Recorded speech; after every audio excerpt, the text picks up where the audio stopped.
Okay, welcome. More people are joining. Hello, everyone. We'll wait another couple of minutes.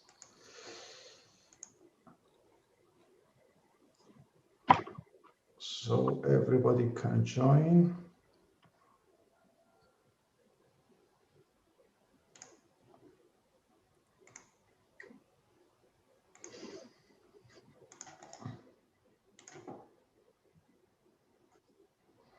Okay, so we'll be starting now.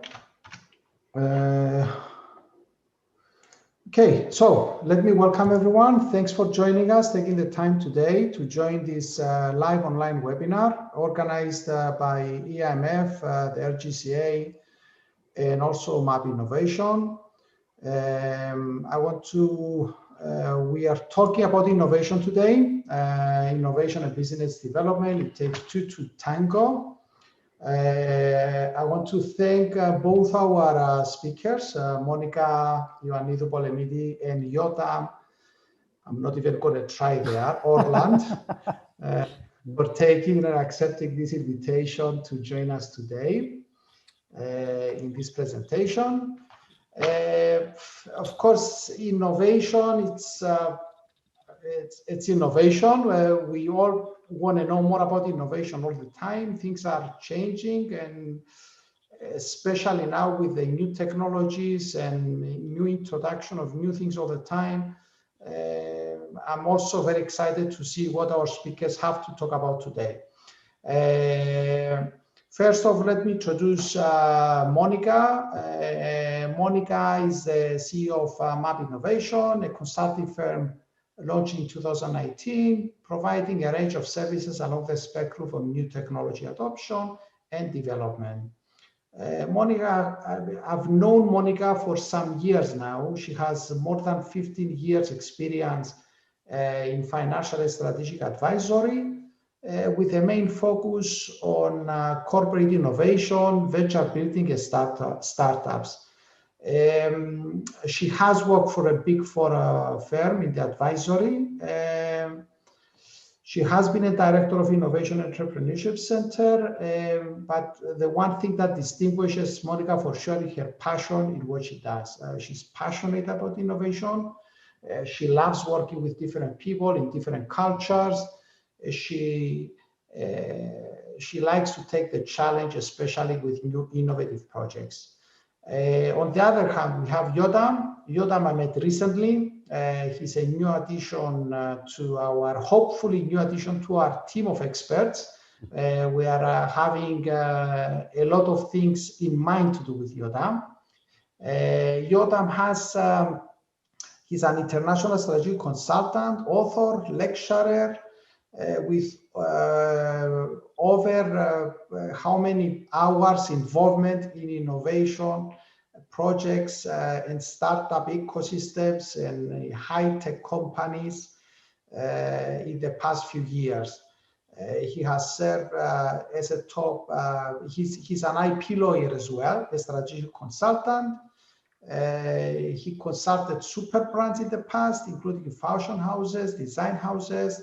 He has established high-tech companies, young entrepreneurs and startup companies. He has advised several people in several countries. So I think that a lot of people are already in the room now. So let's start off with Monica first. Monica, you want to start us off? Thank you. No problem, Maria. Thank you very much for the introduction, and thank you also for the invitation to be here today. I'm very excited to see participants coming from so many different backgrounds and so many different countries. So I'm actually looking forward to the discussion that we're going to have after Yotam's presentation. But before giving the floor to Yotam, you will allow me to help us set the context of today's discussion. So everybody knows that we are journeying through a constantly changing global business environment, one in which businesses need to constantly adapt and reinvent their business models and products in order to stay ahead in the competition and to avoid becoming disrupted by newcomers. Businesses at organizational and operational levels need to adapt to this rapid change if they are not to be left behind by developments in their sector and by their competitors. It was already clear before the pandemic that digitization offers new possibilities of adding value through innovative, automated, and networked IT solutions. This now is more relevant than ever. Whole industries are changing dramatically. Familiar work structures are being redefined. For businesses, this means new challenges, but also outstanding new opportunities. And what this means also is that many traditional companies now need to think more like technology innovators and disruptors as technology becomes such a major focus of their business. In this digital age, all companies must change how they think, how they interact with customers, how they interact with partners and suppliers, and how their businesses works in the inside. Part of that thinking is to fundamentally reimagine how you structure and how you operate your business. You must look at your business and your industry in the same way that a digital native startup will if they seek to attack you and steal your market. To stay competitive and relevant, it's crucial for companies to begin and progress their transition to digital transformation. Social, mobile, analytics, and cloud technologies ushered the first phase of this digital-driven consumer and business transformation. The next phase, however, is being driven by the growth of the Internet of Things, of wearables, big data, and the connectivity and convergence of applications and services. These technologies will once again change the way we work, how we communicate, and how we engage with customers and partners.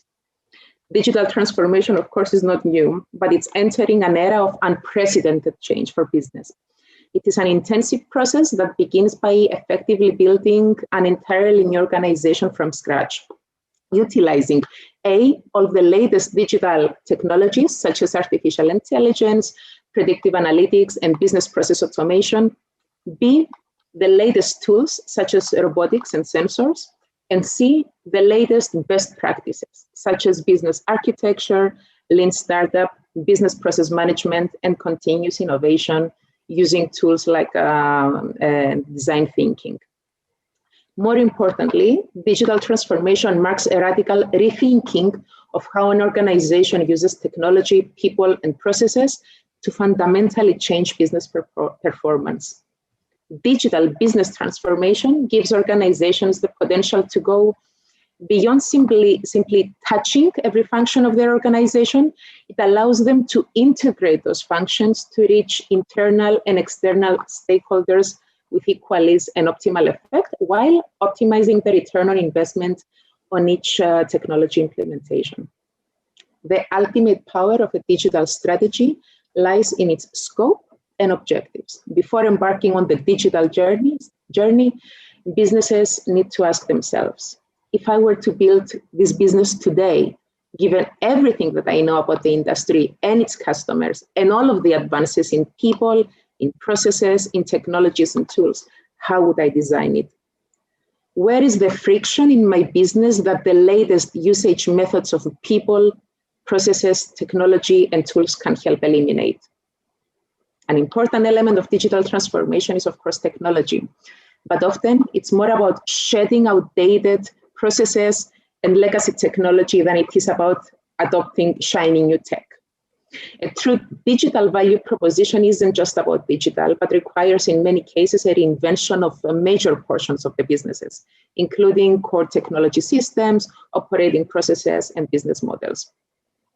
The power of a digital transformation strategy lies in its scope and objectives, and less mature organizations tend to focus on individual technologies and have strategies that are decidedly operationally in focus. Digital strategies in the most mature organizations are developed with an eye on transforming the business. In addition, these strategies address the increasingly blurred distinction between the online and offline worlds.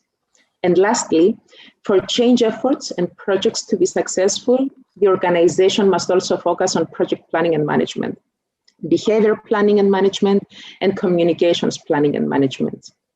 All of these are the ingredients that would make a digital transformation project successful.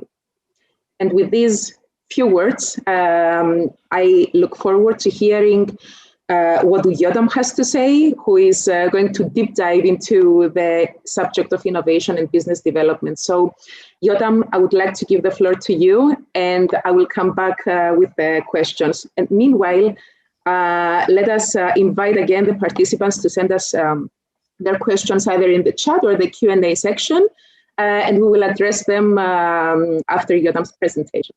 Please. Thank you, Monica, and also thank you, Marios, for introducing me. Hello, everyone.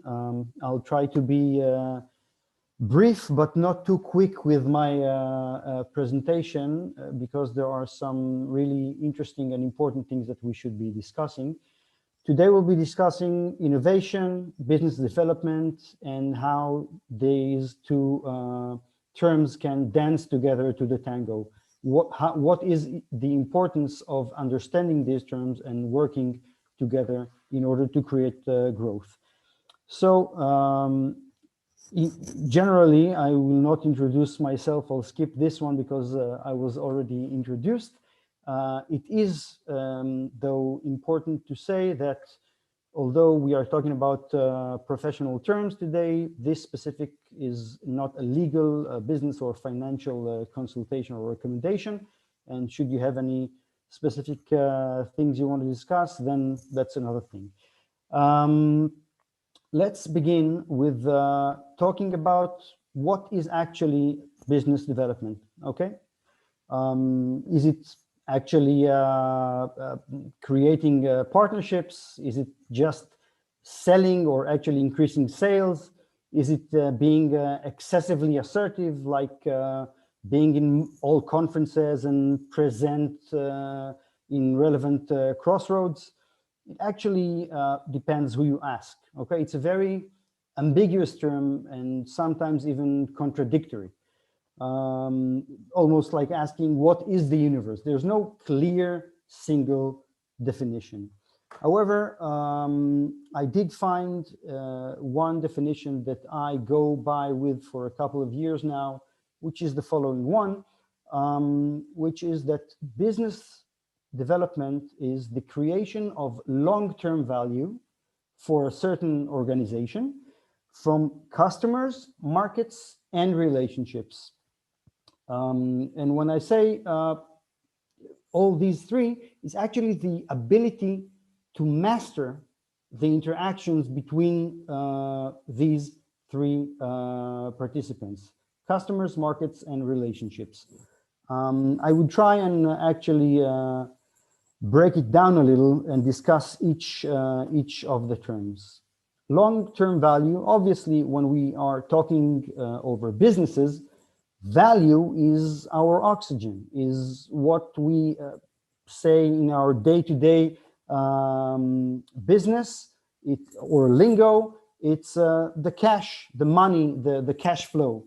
This is something that we understand. But in terms of business development, when we're talking about value, we're talking about the long run, looking to the horizon, not just getting quick rich, but actually creating a long-term value is almost the only way to consistently succeed in growing an enterprise or an organization.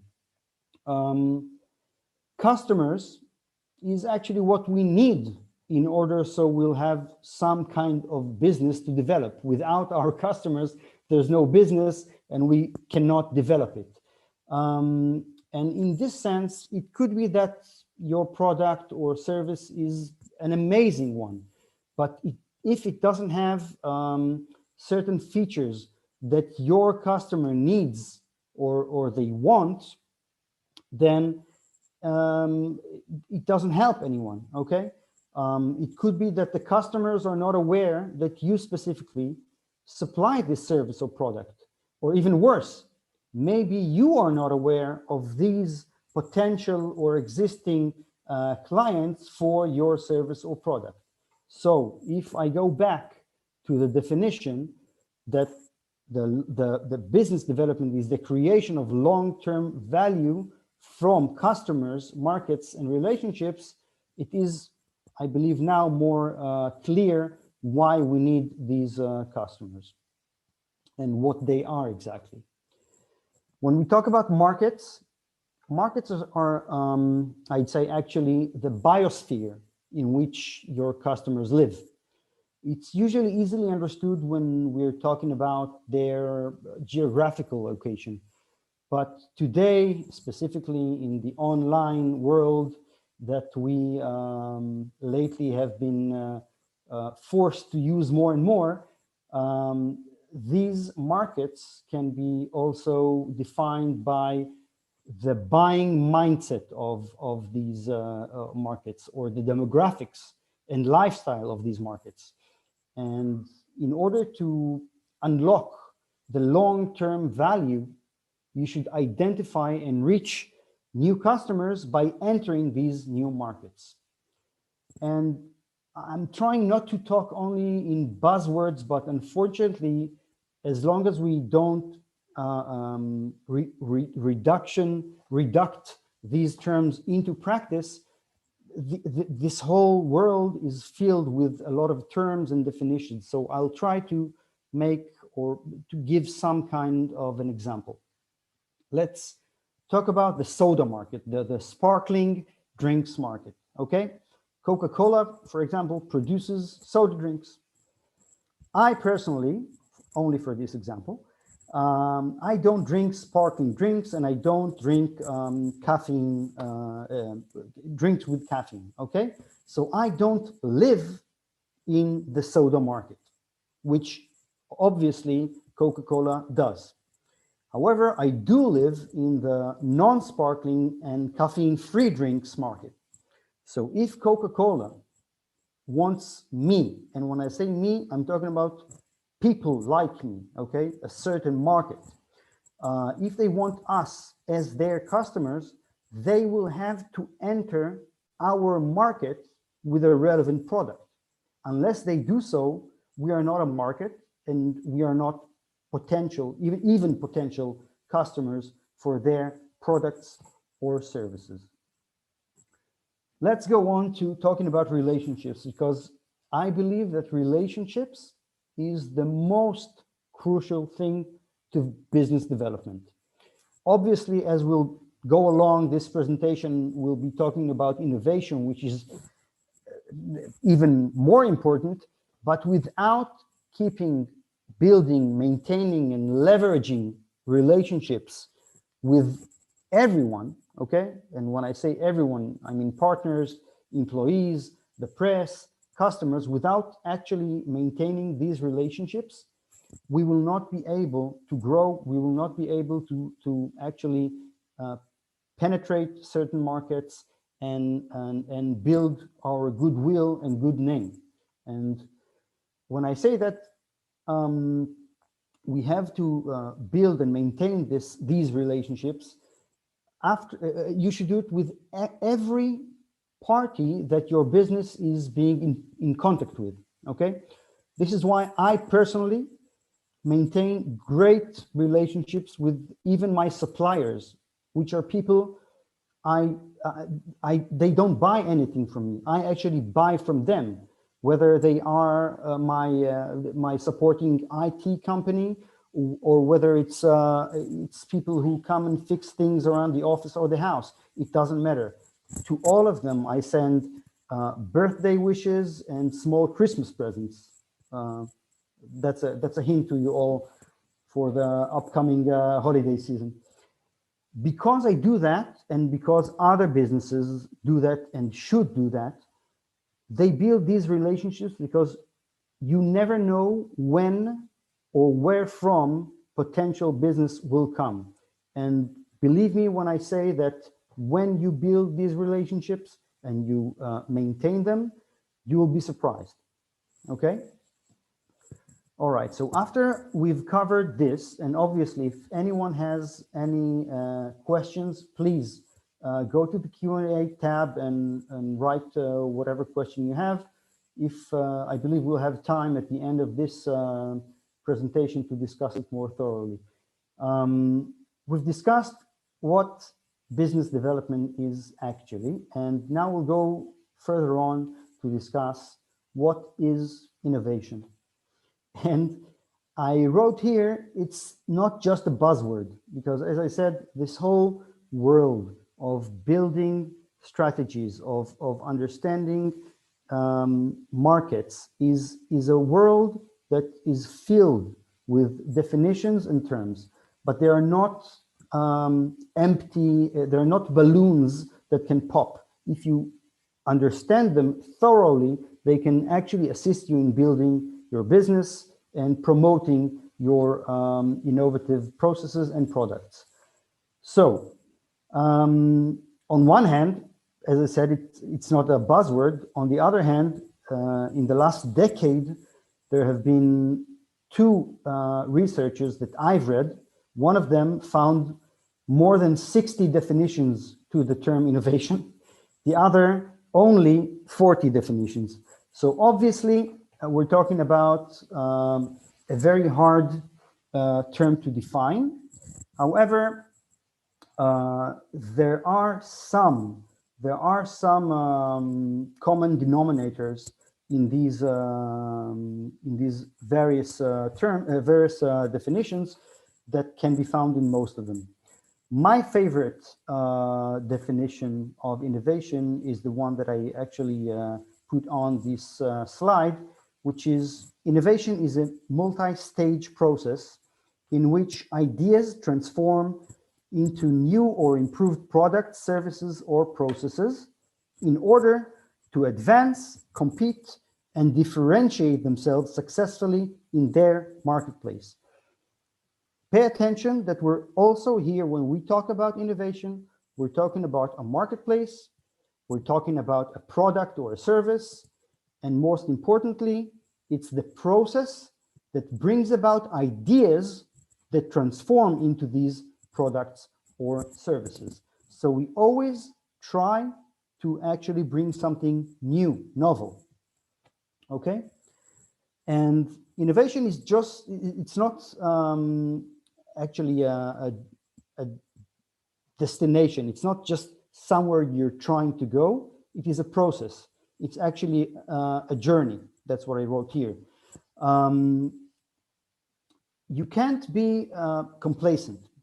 This is a very important thing. You can't just sit on the fence, even if you have a product, if you already have clients, customers, a service, whatever you do, you can't just sit and let the business run. Because as we've seen this year, okay, markets, consumers, products, services, they all can change swiftly or even disappear, as we've all, unfortunately, have seen ever since the COVID-19 pandemic spiked or actually emerged. What I mean is that you have to, in order to produce an innovative process or a product, you have to get out of your comfort zone, okay? You have to plan ahead for your next phase, even though you already have a business or a product that you're happy with and your clients are happy with, okay? Think about the next stage. Always try to, obviously, innovate. When you try and implement these ideas inside and outside your organization, as we will discuss very soon, you'll be able to promote innovation in your organization. When I say inside and outside, let's talk about outside first. And when I say outside, I'm talking about our customers, okay? Innovation leads directly to customer loyalty. Even if you think that your clients are satisfied, okay, with your service or product, engage and interact with them, okay? You'll be surprised how much they'll appreciate it, okay? And even more, you could turn their needs and their will to new products and new services that you can give them, which will obviously lead to growth of the product and services and the business itself. When you'll be surprised how much you can understand and implement the feedback from your customers in order to create a better product or service. Sorry. So, as I said, at the end of the road, innovation is all about solving problems. And there's no one real way to innovate or for innovation. There are many ways to innovate, almost as there are many types of problems to solve, okay? How can executives, managers, leaders understand what is the right innovation strategy in order to solve a problem? Mainly by answering two questions that are, how well can we define the problem, which is the major question, and the second one is, how well can we define the set of skills that is needed in order to solve the problem that we define, okay? And that actually gives us a way of introducing you to two different innovation strategies. Obviously, there are more. We will be discussing them in a separate course, but these are the most known and in-your-face strategies. One of them is sustaining innovation, which is the most common one, which is the innovation that happens in your own business. You know how you do your business, you know what is your product. You're just trying to get better at whatever you're already doing, improving existing capabilities or services or existing products in existing markets. You have a clear idea what is the problem and what needs to be solved, and you actually know what is the set of skills that is required to solve this problem. And actually, when we're talking about sustaining innovation, you probably actually have this set of skills in-house, in your own organization, or if you're a startup, it's one of you guys that are in the garage, you know how to solve this specific problem. However, there's also breakthrough innovation, and I do want to discuss this for a minute. Breakthrough innovation is actually when you can actually well define a problem, but this problem is hard to solve. And you have to explore unconventional set of skills that you do not have in-house, okay? When you try to solve these problems. And this actually promotes what we call in our realm, in our business, open innovation. That means that in order to solve the problem that you defined, okay, your business wants to get into a certain market because you found a certain problem that you want to solve, but you don't have the set of skills. You don't have, for example, an expert in, I don't know, creating soda drinks, as I gave the example before. You will probably have to have either an external consultant that understand that specific field, and this is why it's called open innovation, just like open source code, when you can actually share and use other people's knowledge. In this sense, in open innovation, it's actually obviously by using external experts or external consultants that understand and know this field, and they actually own this set of skills. I hope I was clear about that. I do believe so. So we have to understand that when we have a problem, we have to define it, as we will be showing you soon. And then you can understand if you can actually solve the problem or you need someone to help you solve the problem. It doesn't mean that you do not that you cannot build a business upon it, because you are the one that found out that there is a problem, and you are the one that defined it. Okay, so that's a whole different story of how you approach it and with what set of skills. Defining the problem is actually the more tricky part. Not too tricky, but I think that if you follow this set of rules or this set of self-questioning, it will help you. It doesn't have to be a solution to a problem that is a matter of life and death, okay? Obviously, it doesn't also have to be a breakthrough technology, okay? Although if you do have a breakthrough technology, or you can actually find a solution that prevents people from dying, it can actually be a very innovative idea and probably with great financial potential, but it doesn't have to be. I always give, when I teach in university, I give the following example. We all know the ball pen that you click on in order to let the tip out and click it again and it gets in, okay?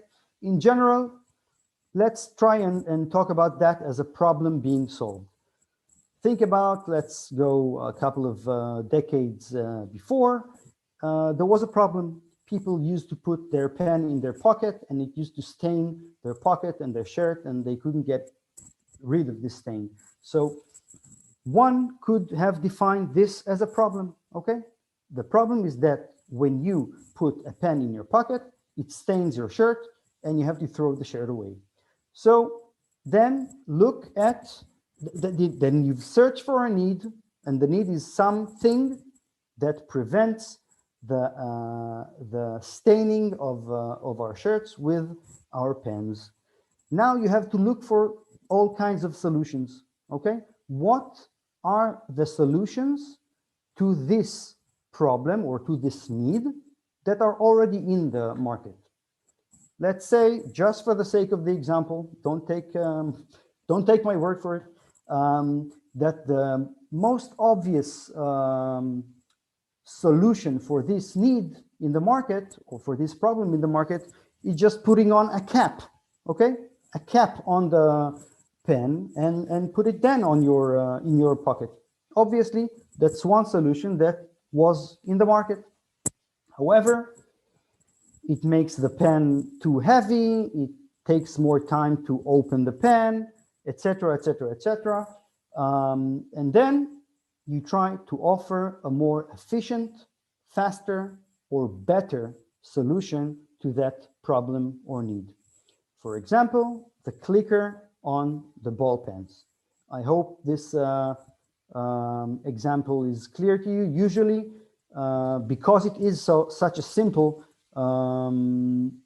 example, and we all know the product, it is quite understandable. But what I've just explained in very broad terms over a very simple product is actually relevant to all types and all kinds of technologies and fields of expertise, etc. And also, and we'll discuss that as well, also when we talk about an innovation in our own organization, because innovation doesn't have to be for product or services, it can also be for a process in our own organization. Okay, so when we talk about business development through organization, through innovation, sorry, we're talking about making room for creative freedom for our employees. I'm just continuing what I've just discussed about the internal innovation, which is important to every organization. When I'm talking about creative freedom, I mean create an environment for your staff to be themselves encourage them to create effective communication and collaboration between them, okay? Provide them with incentives to innovate. For example, I'll give myself as an example. I always give some kind of an incentive to an innovative employee, okay, or innovative partner. When I say that, I mean, if I try to tell my crew, okay, my staff, all right, people, think about how can we deliver our services in a better, faster, more efficient way. And the ones that actually offer a very, something that is interesting for me, and I believe that it can actually promote our business, then I give them an incentive. And when I mean incentive, I don't mean an extra, I don't know, an extra hundreds of dollars in their paycheck.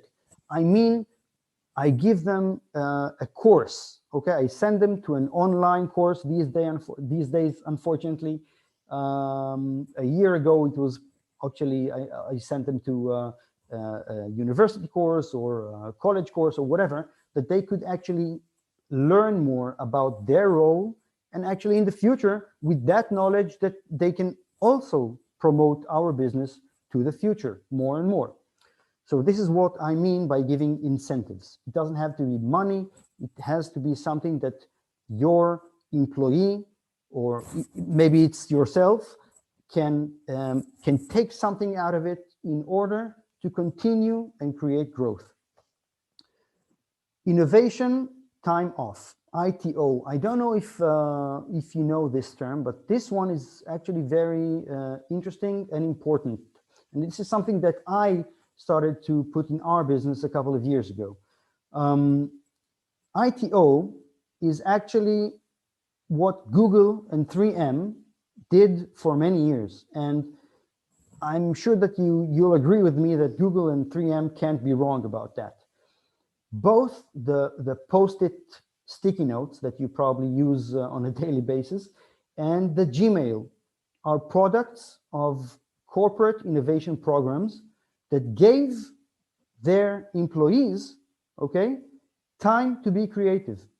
Google actually gives their employees, obviously not all of them, but the ones that are involved with creating new products, with innovating services, they give them 20% of their time working for the company.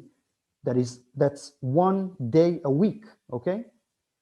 To be creative, to take their time, to think about how and what they can do in order to offer new things, new processes, new products or services.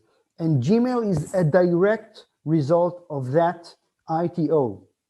Also, as I said, 3M does the same. They give about 15% ITO time to their employees.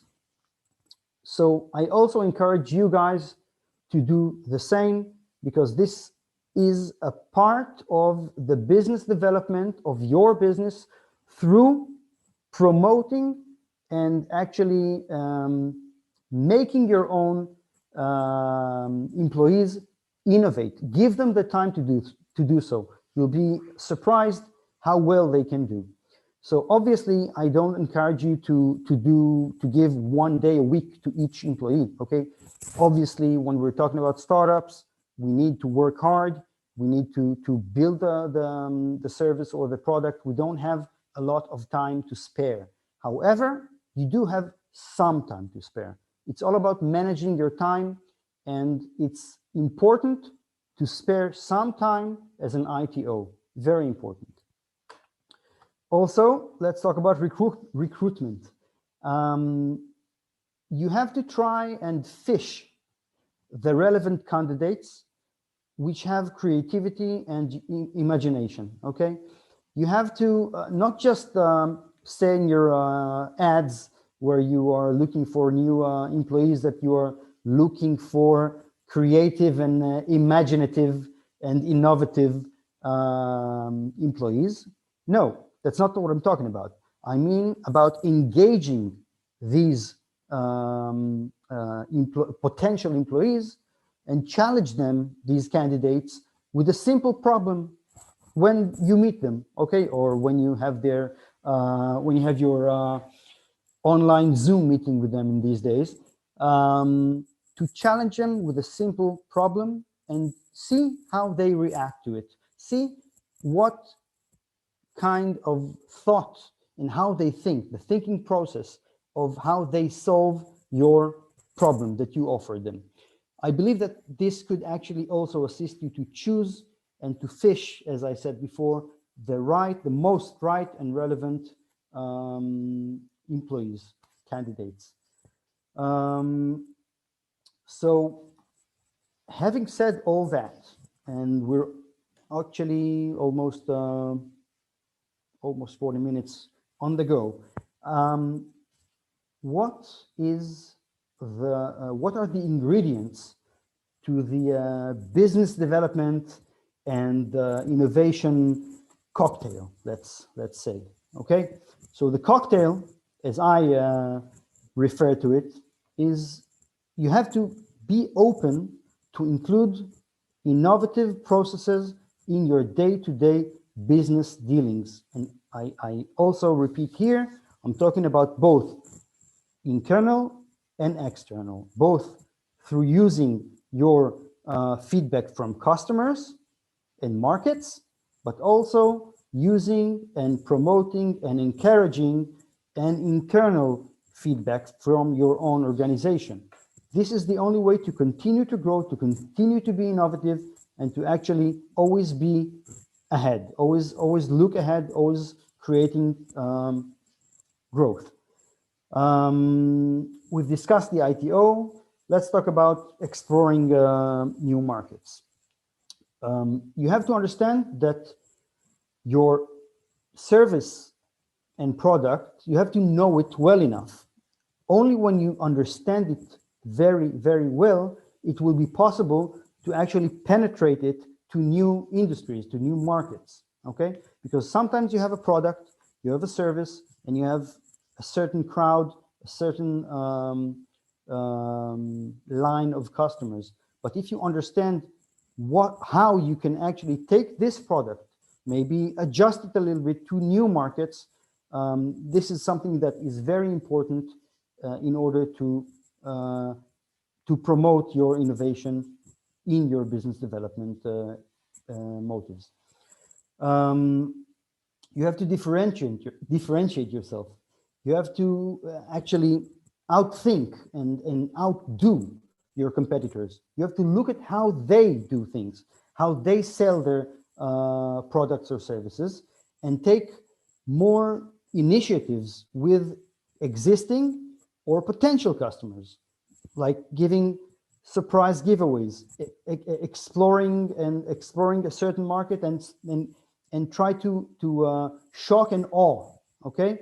Even if you identify someone as a potential client or market, don't wait that they will find or hear about you. Just give them some kind of a hint, or try to attract them with various marketing efforts and giveaways. You'll be amazed how this works, and always try to be also innovative with what you give. Okay, something that is not obvious. I will give just a very interesting example for this one. I have a client that I can't tell too many details about it, but nevertheless, they're some kind of a college that builds certain skills for people. They made a totally bogus website that is actually not for, it doesn't have the domain name of their main business. And this bogus website is actually trying to promote not a cure, but a solution to waking up in the morning without using an alarm clock at all. by understanding your body and by understanding actually rerouting traffic to your area, so you'll be awake in the morning because there are more cars in your area. And it's so, and they actually marketed this website through all social media and through a lot of other ways and aspects. And it gained so much traffic that people get into it, and they made the website an amazing thing, very professional, looks like a real thing. And as long as you inquire and as long as you search this website, eventually when you say, okay, I want to join, then this is where it actually sends you to their main website with a wink, with a little bit of humor, and says, okay, you've seen what you can do with marketing, now come and learn this with us. So this is what I'm talking about, differentiating yourself, not only by selling something specific, but with the way you introduce yourself to the market that you want. And obviously be open to open innovation. It's okay not to know all the time how to solve the problems and how to, the problems that you identified. It's okay to use external set of skills, external knowledge, and use that in order to to produce your product or services. I'll give you a couple of examples, both of my clients. I cannot say who are the clients, but one of them is for an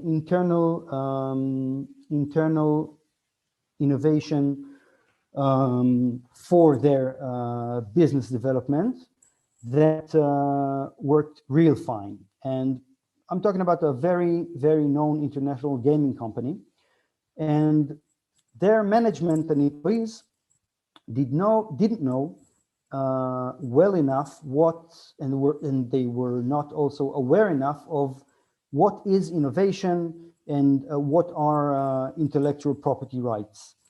So after sitting with the management and understanding their needs and understanding exactly what may or might have fallen between the chairs, as we say, we've decided to create some kind of an innovation and IP code, which means that each employee and each employee and in each division, okay, had to go through a certain list, a checklist, and when they think they are onto something new, go through the checklist, whether it's a design, whether it's a text, or whether it's a technological solution, to go through this checklist and see if they have to check one of these checkboxes. If they check more than a certain number of checkboxes, it means that they have to send this piece of knowledge or this piece of problem or idea up in the ladder, okay, to their manager. And that manager had more knowledge after we've been discussing with him, and he had to review whatever he got from the employee, and if he believed that there is something innovative about this product, process, idea, whatever, they could actually take it and reroute it or direct it to the right division or to an external service provider in order to promote it to an existing and selling product or service. That was one of the examples. The other one is actually a totally, obviously, that company that I was just talking about was sold for $4.4 billion. I won't take credit for my IP and innovation code, but however, I'm sure it helped them to manage the company. On the other hand, let's talk about two young entrepreneurs, two people that created a very interesting and simple startup Okay, these guys, they thought about making an affordable, single-use, cordless and disposable batteries for mobile phone. Okay, there's nothing really innovative and new or essential about it, because we already know that we have mobile batteries for phones in cases that we are stuck with or without actually any electricity left in our battery of our phone. What they thought about after having a very interesting marketing and design process with us is that this is where they should be focusing, okay? How to design that product and how to market it. And they went through a very interesting marketing campaign, which was very different in comparison to any other competitor in the market of batteries for mobile phones. And in less than 2 years, from the day we first met until the day they sold their company, okay, they sold it for 97.5% more than their initial investment, okay, which is a lot. And in this case, I chose to show you the percentages and not the number of the sale, not because there's something to be ashamed of, because they didn't invest a lot, okay? Because as we said, there was nothing to be registered for their technology, because technology existed. But the fact that they marketed it well, and the fact that they rerouted their investment to how the product is looking, the design of it, and in what channels they should be marketing the product, this was the innovative step that they took in their business development. So having said that, these two examples, I'll just sum it up with a little bit about IP, and because intellectual property is actually the fruit of all innovation, and entrepreneurship and innovation always lead to a certain creation of intellectual property. And IP is actually the product of any human creativity. It doesn't matter whether it's for technology such as patents or the looks of a certain product regarding design, its brand, or its trade secrets. It doesn't matter. All of these different rights are things that protect different interests and different fruits of human creativity. We will not be discussing this on our webinar today, but on these issues of innovation and IP strategies, as well as on the issue of intellectual property and business development, we'll be discussing in the near future in more in-depth courses. Obviously, you're most welcome to inquire and take part. Stay tuned. For this webinar, I think we've covered everything I wanted to cover. So now we will be open for discussion or Q&A. Monica? Thank you, Yotam, for the interesting points. And again, let's invite the participants to send us their questions in the Q&A.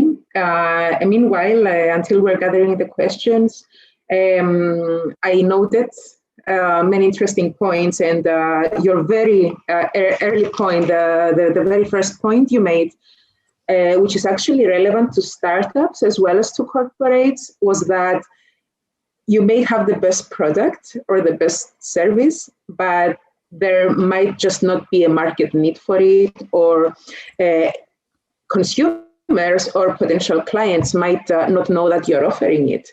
Mm-hmm. And the truth is, there are examples of companies that were too early.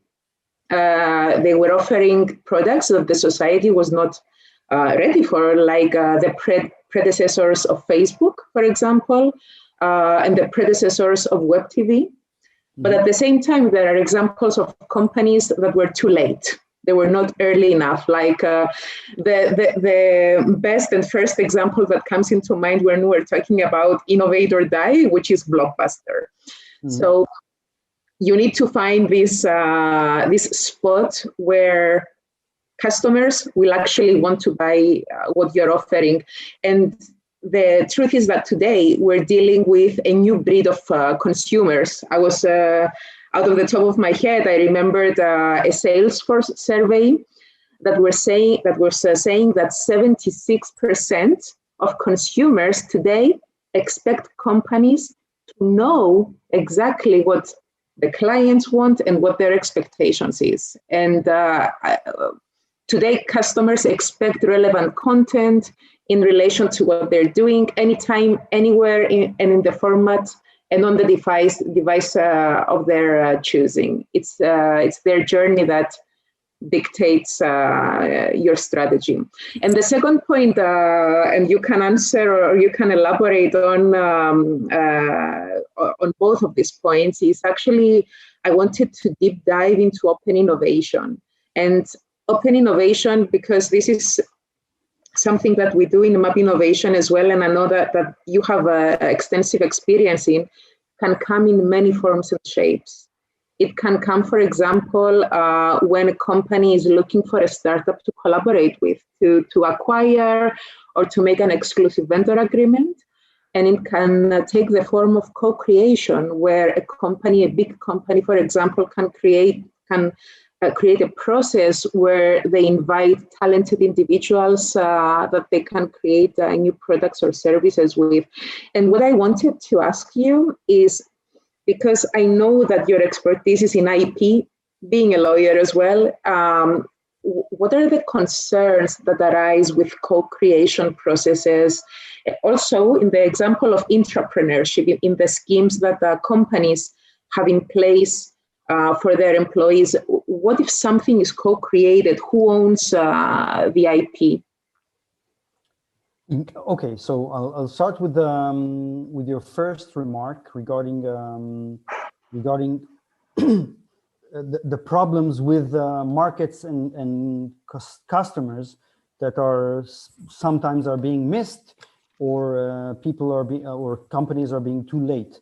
Obviously, there has to be a constant market research. You have to be always with your hand on the pulse, okay, to know what's going on, not to wait to understand what the client needs or what they want, to try and see, to go into, obviously, not one person can do everything, but there should be a person or a certain time in a week that you devote to going into online forums or groups and see what your clients or potential clients are, what do they want, what pisses them off. Sorry about my French. But while learning this will obviously help you build a better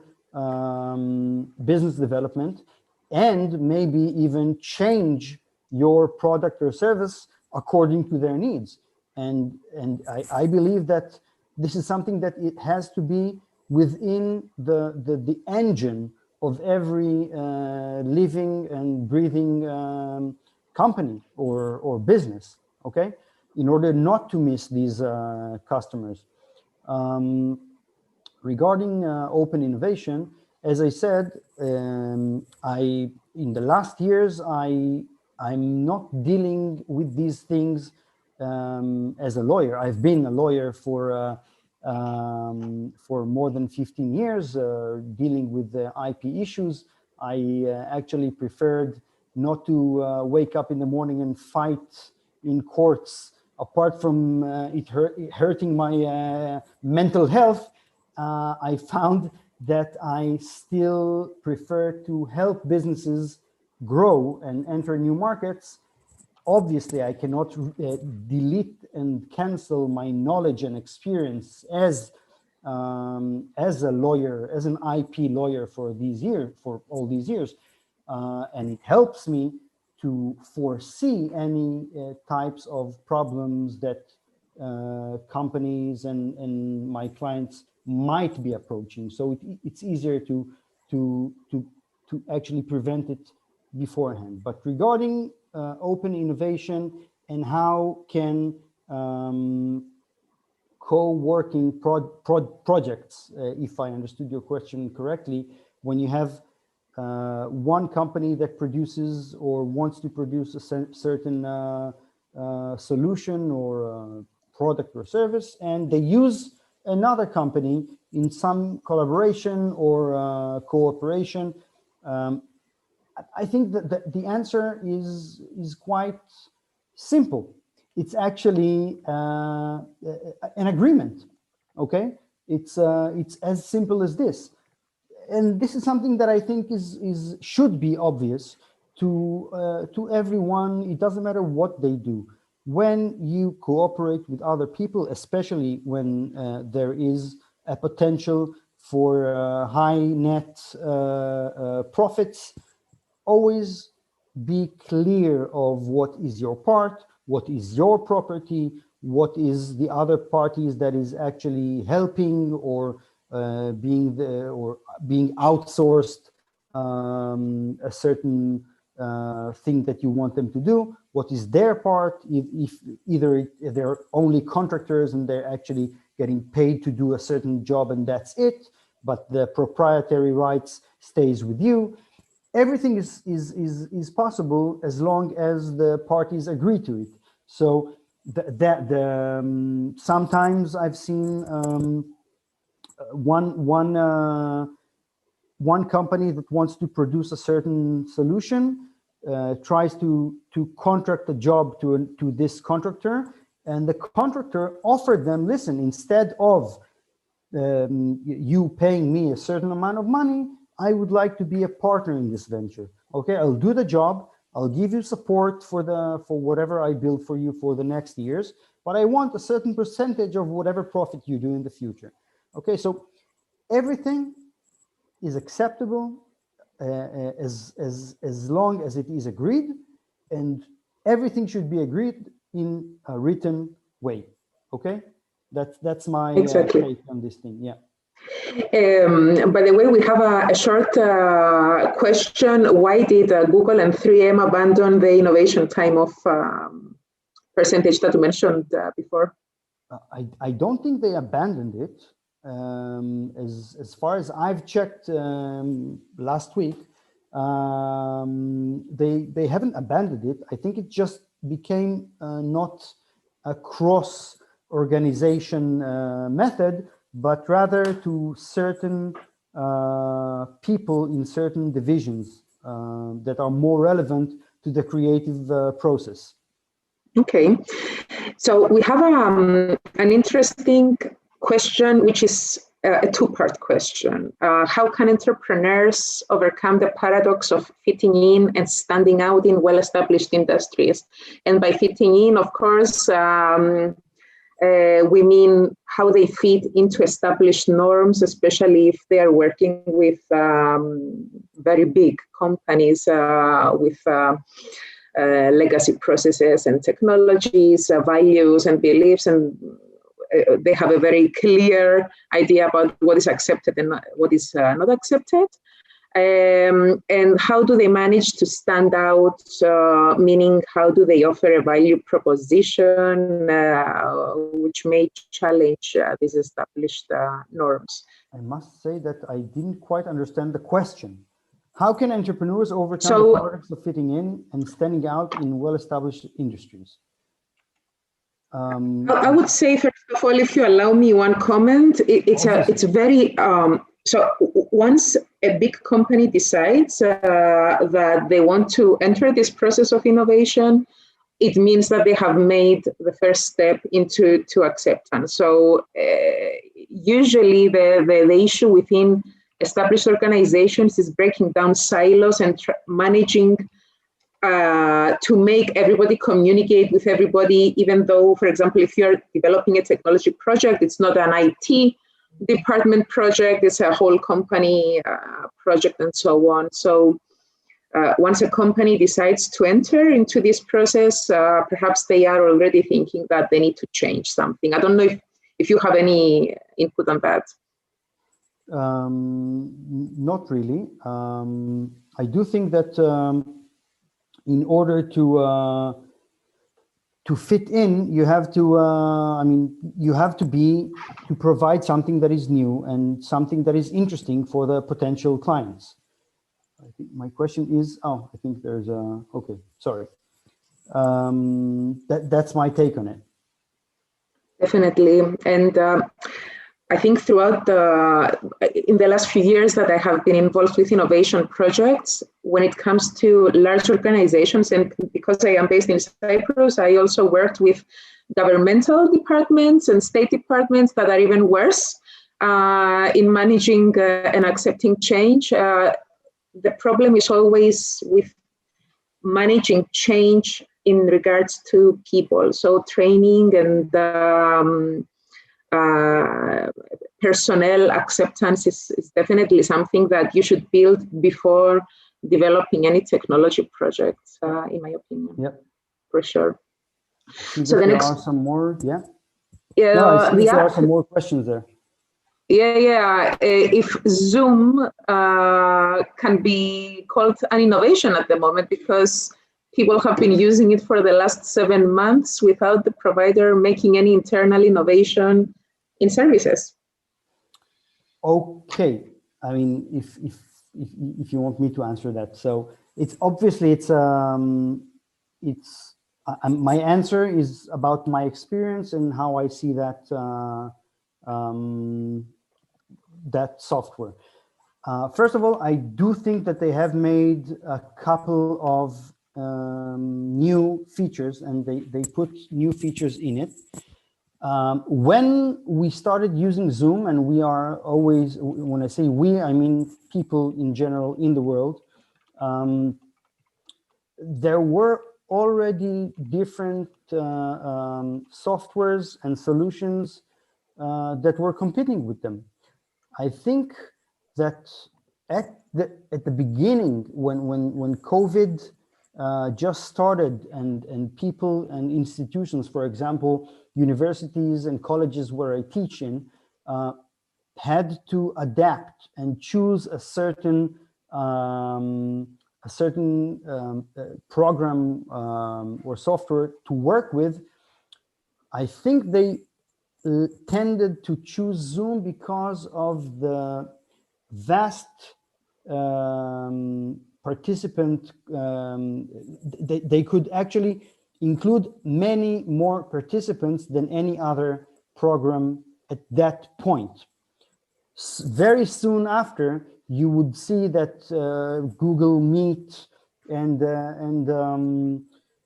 Office, God knows, I can't remember what they are calling that, not groups, teams, started to adapt and try to give the potential customers the same product, give or take a few features, but that they could actually compete on the same market, on the same on the same customers, which is actually all of us. So when they were at the beginning of COVID, they were already existed, and ever since, I think they made some adjustments and some small new features, which in their case are probably novel. I can actually show you just like small filters and small backgrounds and blurring and etc. These are the small features that they added with time, and they continue to add. So Zoom as itself is existing and non-innovative if you compare it exactly to how it was when we started using it. But if you compare whatever we have today specifically to how it was then, you will definitely see that there were some new features which are the product of an innovative process. And because I think we have a relevant question, we need to add that, as you said during your presentation, innovation is not always product innovation. It can be an innovation on a process, Yes. or it can just be something new that is in delivering something in a better way, and the timing is just right. And probably I would say that Zoom's positioning was being in a very relevant place, in a very relevant time. That was right a very big right time, the very right place. So the relevant question is whether innovation is always something major, or it can be used to improve quality of service. We have probably covered that already. By the way, do you think that we cannot avoid actually asking a question about COVID, since this is what I guess expedited all the efforts of every company in the world to automate processes and service delivery? Do you think that customers, consumers, or companies are ready to go to the next steps, or do you think that once we are done finally with COVID, we will go back to the old ways? Is this a new normal that we need to adapt to? I personally think that, and I actually wrote an article about that, is that COVID was an incentive for innovation. And because we suddenly understood that certain services are not as accessible as they were before that. It means that we can't go from point A to point B whenever and whenever we want, and maybe they're closed, etc., etc. It actually gave a push to, as you said in your words at the beginning, to digitize a lot of services and products. And I believe that if we, as the humankind, if we are smart enough, then it will not go back to as it was. Obviously, it will be at the expense of some businesses, but on the other hand, it will directly be a nurturing ground for new businesses, which are more digital. People, I believe, this is something that is very needed in Cyprus. People will not go to their grocery store anymore. Okay, they will go online. They will choose the weight of the certain product they want, and a couple of I don't know, bottles of water and bottle of Zivania, and they will get it right to their doorstep. Okay, so I believe that this is a step in a good direction. I believe that it actually gives us, as the humankind, first of all, an understanding about consumption, and that we can actually survive without consuming all the time, and we can understand what we want and how much we want of it, and if we can get it in a digital way, we will. And it's also, if I may say, prepares us, knock on wood, to the next catastrophe. Okay, because the next catastrophe, unfortunately, will probably come. It might be COVID-20, or it might be another plague, or I don't know, global warming. It doesn't matter. It will, unfortunately, it will come sooner or later. But this specific time gave us the opportunity to understand how should we work when these hard times come. Excellent. We will be ready for the next one, for sure. We have a clarification on one question I didn't understand correctly. Question, in terms of the fizzy drink industry, which was discussed earlier, consumers expect the fizzy drink to come in a certain container to have certain price, texture, etc. A new enterprise entering the fizzy drink market has to adhere or fit into these expectations. How can a new company stand out in this industry? Should it challenge the established expectations, or should it follow a more passive approach? Well, that's a very hard question, and it has a very commercial slash marketing analysis needed to it. As I said before, a market research should be done when you're trying to penetrate a certain market with any product or service. Okay, you have to know who are your competitors, what are the products or services that they offer, in which price, what are the strengths of your product, what are its weaknesses, and according to that analysis, you would be able to answer your question. Obviously, you have to do a market research, and that means also polling, okay? Like identifying relevant customers of your competitors, okay? And asking them the question. This is obviously under secrecy, nothing has to be outside, but to understand what would they want if they would want to drink this. It has to be relevant to the taste.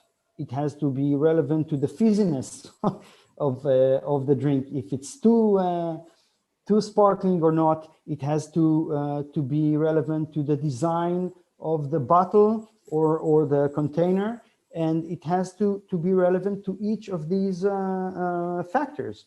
So I can't give you a direct specific answer, but I hope I gave you some understanding on how to approach your question, because once you have the answers according to the analysis that you will do, then you could be answering. You will actually have the answer to your questions statistically. And adding to that, Yudam, though, yes, you need to do your research to understand the acceptance of a new format of an established product. But if we always stick to the mainstream, products like coffee capsules, for example, would never exist, because people were used to drinking their coffee with beans, normal beans, or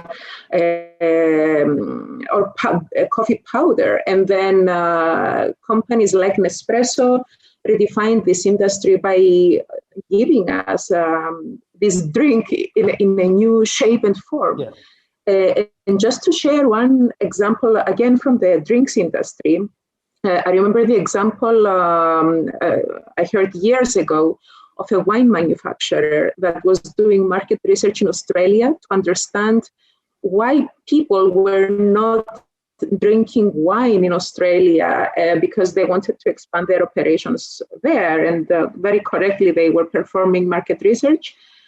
And during this research, it came up that people were not drinking wine because they didn't like opening the bottle with a cork. Mm-hmm. So they didn't understand how that worked. So this wine manufacturer just introduced wine bottles in the market with a screw on top. And that's how wine bottles with a screw on top came to exist. So yeah. You need to have an approach that, is within the comfort zone of your consumers, but you need to think outside that box as well, just to offer this added value. Obviously, it's not. It should be clear that I'm all for new ideas, new innovations, and new products, etc., etc. I was just answering the specific question that I was asked. Obviously, you cannot just give the same product. You have to think outside the box and present new ideas. But what I'm saying is, before you present new ideas, new products, try in a certain group, try to get a feedback about your product in order that when you launch it, you will sell it. You don't want to invest your time and money and other resources without getting a feedback. Then you launch it and you don't sell. Then you actually lost a lot of time and money. This is where I was aiming for. Very correctly. Because we have Stavros with us, I wanted to ask a more general question. So there are industries that are more ready for innovation than others. Innovation concerns all industries. Nobody is future-proof, let's say. But there are industries like the financial services industry, for example, which are more ready for automation, digitization, open innovation. They have the money and the skills and the people to perform new service, to think of new services, and they need to, actually. I wanted to ask Stavros and then you, Yodam, what has been the impact, and that's to Stavros, on governance and risk compliance industry, and whether, Yodam, do you think that there are certain industries that will be late in adopting innovation? Certain industries, sorry, yeah. No. So, yes, thank you. Thank you, Monica, for the question. So basically, innovation is really important for the regulated industries, for the financial services sector, banking sector, and any other regulated industry. And it can be described in one sentence, which is innovate or die. There is a question, there is a concern if compliance is killing corporate innovation. And my opinion is no. Compliance does not kill innovation, people do. We have to face it, and we have to agree that compliance regulations are here for a good reason. They allow people to gain trust when flying airplanes, take pharmaceuticals. Now, for example, in the case of the vaccine, of the new vaccine, to invest in their savings through financial institutions. So regulations are never a reason to justify that you are not innovating as an organization. So when people design products, when they apply innovation for business development, which is the subject of the specific webinar, they have to involve compliance people at the beginning. They have to always involve their legal departments as well, and they will be surprised from the feedback that they will be getting. So innovation has to be applied for sure, and companies should try to break the rules. We have examples like Airbnb and Uber, for example, where these industries are regulated as well, but they have broken a number of rules, and they have changed even the regulation. So if you consider that compliance regulations are something that will never change, you will never think outside the compliance box. Excellent. Yodam? You were asking about what do I think about as a final, as a conclusion, let's say, to today's event, because we only have 2 minutes. Yes, just a wrap up. I would, as I said, businesses that are not adapting to innovative processes, okay, whether internal or external, are eventually will be doomed, because technology and life is running fast enough, and we have to adapt to that, and we have to always offer new ways of thinking, new products and new services, or adjust in a new manner the existing ones that we have. Otherwise, if and when more crises will occur, a lot of businesses will continue to be eradicated. Excellent. And with this, I would like to thank everybody for attending today. And I would like to warmly thank Yodam for his very, very good insights on innovation and business development on behalf of the organizers and myself. And I hope we have the opportunity to speak to you soon on another occasion. Good night, everybody, and speak to you soon. Good night. Bye-bye. Thank you.